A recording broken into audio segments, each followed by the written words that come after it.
So hello everyone, कैसे हो आप सभी। उम्मीद करता हूँ आप सभी काफ़ी अच्छे होंगे और अच्छे से स्टडी कर रहे होंगे। सो आज की सेशन में हम क्लास 11th फिजिक्स में जो हमारा चैप्टर चल रहा है मोशन इन अ प्लेन, उसमें डिस्कशन करेंगे हम लोग इंस्टैंटेनियस वेलोसिटी के बारे में। लास्ट टाइम हमने एवरेज वेलोसिटी के साथ डिस्कस किया था। इस वीडियो में हम लोग इंस्टैंटेनियस वेलोसिटी के साथ डिस्कशन करेंगे। ओके, तो चलिए बात करते हैं इंस्टैंटेनियस वेलोसिटी की। इंस्टैंटेनियस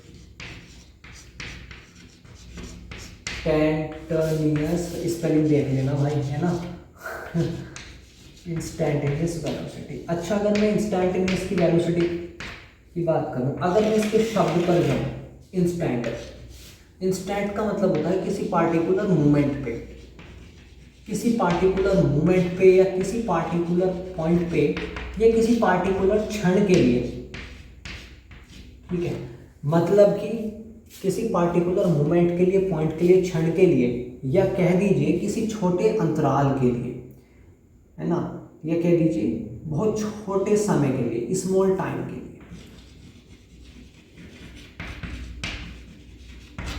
स्मॉल टाइम के लिए मतलब वो वेलोसिटी जो आपके पलक झपकने के कम समय में, है ना, या बहुत कम समय में वेलोसिटी किसी पॉइंट पर गुजरती है, उसको बोलते हैं आप लोग इंस्टैंटेनियस वेलोसिटी। किसी पार्टिकुलर मोमेंट पे, क्षण के लिए, है ना, किसी पार्टिकुलर इंस्टेंट पे जो हमारी, क्योंकि वहाँ पे किसी पार्टिकुलर मोमेंट की अगर मैं बात करूँगा तो वहाँ पे कहीं ना कहीं जो आपका टाइम है वो बहुत जीरो को टेंड्स करेगा, मतलब टाइम छोटा होगा, क्योंकि मैं किसी छोटे समय के लिए बात कर रहा हूँ, किसी पार्टिकुलर मोमेंट के लिए बात कर रहा हूँ, किसी पार्टिकुलर पॉइंट के लिए बात कर रहा हूँ। ठीक है, तो इस तरह की कंडीशन में जो मेरी इंस्टैंटेनियस वेलोसिटी होगी वो मेरी किसी पार्टिकुलर इंस्टेंट पे होगी, किसी पार्टिकुलर मोमेंट पे होगी।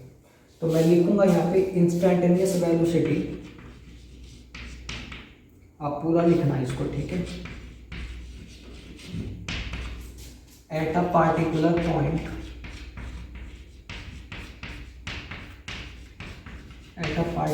पॉइंट, या मोमेंट, है ना, या टाइम, है ना, एट अ पार्टिकुलर पॉइंट कितनी होगी, तो INST V is equal to कितनी होगी, dx by dt I cap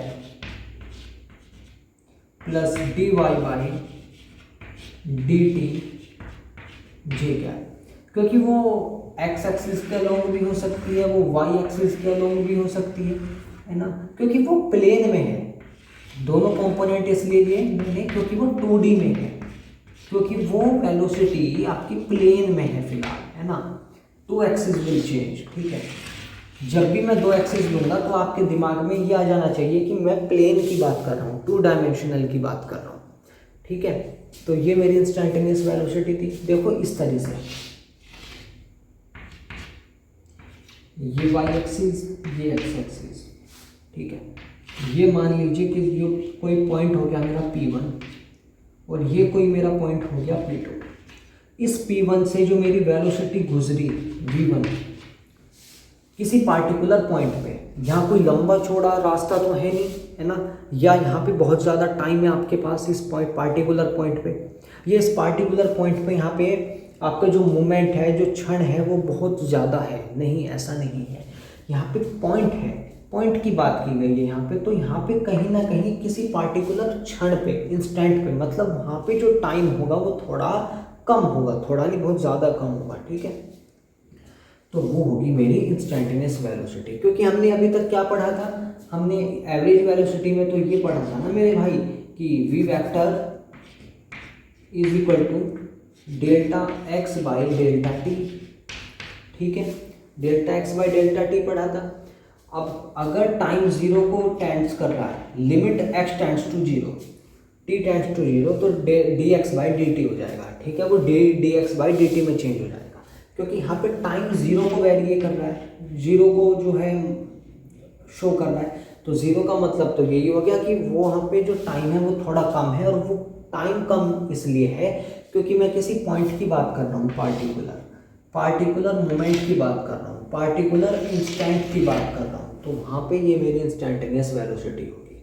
तो उम्मीद है आपको ये लेक्चर पसंद आया होगा, इसको आप अच्छे से स्टडी कीजिए और मिलते हैं नेक्स्ट वीडियो में। Thank you.